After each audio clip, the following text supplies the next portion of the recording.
I recently qualified JRF in 2024. JRF की तैयारी 2 महीने में कैसे करें, इस वीडियो पे हम आज यही डिस्कस करने वाले हैं। How you can prepare for JRF in just 2 months. 2 महीने में JRF की प्रिपरेशन करना वैसे तो मुझे लगता है ईजी नहीं है। फिर से कह रहा हूँ, JRF की प्रिपरेशन करना 2 महीने में it's not that easy, but it's not impossible. It's possible. Possible है लेकिन डिफ़िकल्ट है ना, थोड़ा सा डिफ़िकल्ट है, बट हाँ पॉसिबल है। अगर आप सही से प्रिपरेशन करते हैं तो बिल्कुल आप प्रिपेयर कर सकते हैं, बिल्कुल क्वालिफाई कर सकते हैं। 2 महीने इज़ इनफ अगर आप सिंसियरली और डेडिकेशन के साथ प्रिपरेशन करते हैं। नाउ कैसे प्रिपरेशन कर सकते हैं पॉलिटिकल साइंस सब्जेक्ट के लिए और पेपर 1 के लिए भी। देखिए, पहली चीज़ जो आपने नहीं करनी है वो क्या नहीं करना है कि बहुत ज़्यादा यूट्यूब वीडियोस, बहुत ज़्यादा सोशल मीडिया यूज़ ही नहीं करना है। बहुत तरह के लोग मिलते हैं, बहुत तरह की बातें होती हैं, उस चीज़ को जितना हो सके उतना अवॉइड करिए, क्योंकि अगर आप अवॉइड नहीं करेंगे तो आपका माइंड डिस्टर्ब होगा। आपके दिमाग में ऐसे बहुत सारे फालतू की बातें आती रहेंगी और आप प्रिपरेशन नहीं कर पाएंगे। दूसरी चीज़ जो आप कर सकते हैं, सिलेबस को अच्छे से पढ़ना। सिलेबस को अच्छे से लोग नहीं समझते, एग्ज़ाम देने चले जाते हैं, पेपर के बारे में अच्छे से पता ही नहीं होता सिलेबस में है क्या। मैं खुद एक बहुत बड़ा एग्जांपल हूँ कि मैंने अपना पहला अटेम्प्ट दिया था तो मैंने तो सिलेबस को खोल के देखा ही नहीं था कि सिलेबस में है क्या। Yes, I know it must be surprising, but yes, जब मैंने पेपर देने गया था, फर्स्ट अटेम्प्ट देने गया था, तो मुझे तो पता नहीं सिलेबस है क्या पेपर 1 का। मैं बस ऐसे ही चला गया था देने के लिए। तो ये गलती आप मत करिए। सिलेबस अगर फर्स्ट अटेम्प्ट देने वाले हैं तो बिल्कुल सिलेबस को अच्छे से पढ़िए। रोज़ 5 मिनट के लिए बस एक बार सिलेबस खोलिए, कौन से यूनिट में क्या है, कितने यूनिट्स हैं टोटल, कौन से यूनिट में क्या है, एक एक अच्छे से वर्ड को पढ़िए। दूसरी चीज़, सिलेबस 100% कवर कोई नहीं कर सकता, ये रियलिटी है। अगर आप ये सोचते हैं कि आप 2 महीने में, 3 महीने में या 4 महीने में सिलेबस कवर कर लेंगे या 1 साल में भी पूरा सिलेबस कवर कर लेंगे तो वो इम्पॉसिबल है। इवन जो ऑल इंडिया रैंक लेकर आते हैं वो भी 1 साल में सिलेबस कवर नहीं कर पाते हैं। ठीक है, वो भी सिलेबस नहीं कवर पाते हैं। ठीक है, क्योंकि सिलेबस बहुत वास्ट है। आपको कम से कम 1-1.5 साल लगता है सिलेबस पूरा कवर करने के लिए, सब कुछ पढ़ने के लिए। तो आप ऐसे में क्या कर सकते हैं, देखिए, सिलेबस का कुछ ऐसा पार्ट है जो हर बार एग्ज़ाम में आता है, हर बार आता है, आज कल हर बार एग्ज़ाम में आता है। अगर आपको यकीन नहीं है तो आप प्रीवियस ईयर क्वेश्चन पेपर उठा के देख लो। कुछ ऐसा पार्ट है सिलेबस का जो हर महीने आता है ना, हर अटेम्प्ट में आता है। कुछ ऐसा पार्ट है, जैसे एग्जांपल दूं, पेपर 1 में डेटा इंटरप्रिटेशन वो हर बार रिपीट होता है। डेटा इंटरप्रिटेशन के क्वेश्चंस हर बार रिपीट होते हैं। 5 क्वेश्चंस आप लिख के चलिए कि वो आएंगे ही आएंगे। तो अगर आपका मैथ थोड़ा सा वीक है तो उसको स्ट्रॉन्ग करने का कोशिश करिए। एकदम मैं ये नहीं बोल रहा हूँ कि मैथमेटिशियन बन जाइए, बट हाँ, डेटा इंटरप्रिटेशन को अपने लेवल पे जितना हो सके उतना सॉल्व करने का ट्राई कीजिए। और कैसे सॉल्व करेंगे, आप PYQ उठा के देख लीजिए। PYQ में जिस तरह का DI अभी तक आया हुआ है उसी को सॉल्व करते जाइए, आपका यकीन नहीं मानेंगे, अपने आप इम्प्रूवमेंट हो जाएगा। और अगर आप 5 में से 5 स्कोर कर रहे हैं DI में तो समझ लीजिए बहुत अच्छा।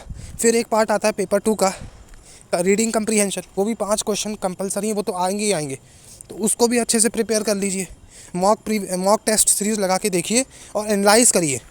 पॉलिटिकल साइंस में भी कुछ ऐसे पार्ट जो हर बार टच होते हैं। इंडियन कॉन्स्टिट्यूशन हर बार टच होगा, Karl Marx western political thought हर बार टच होगा, इंडियन पॉलिटिकल थॉट हर बार टच होगा। उससे रिलेटेड जितने भी PYQ हैं सब लगा के देखिए। और फिर उसके बाद PYQ लगाने का मतलब ये नहीं कि PYQ लगा लिया और छोड़ दिया। PYQ के बाद एनालाइज़ करिए कि क्वेश्चंस किस तरह के बन रहे हैं। कंसेप्चुअल क्वेश्चंस है तो वो कैसे बन रहे हैं, अगर कंसेप्चुअल क्वेश्चन नहीं है तो फैक्चुअल क्वेश्चन है तो वो कैसे बन रहे हैं। उससे आपको आइडिया आएगा कि फैक्चुअल क्वेश्चंस कैसे आते हैं और कंसेप्चुअल क्वेश्चंस कैसे आते हैं, और उस हिसाब से आप प्रिपरेशन कर पाएंगे। अगर आप ये सोचने लगेंगे कि नहीं भगवान भरोसे हो जाएगा तो वो नहीं होगा, और हो भी सकता है। आई कांट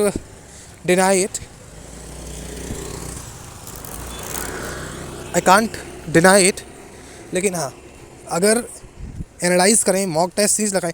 अब कौन से सोर्सेज से कहाँ से लगा सकते हैं, देखिए, मॉक टेस्ट लगाने के लिए there are many online sources as well as offline sources, and there are many courses. Test series भी चल रही हैं बहुत सारी कोर्सेज़ की।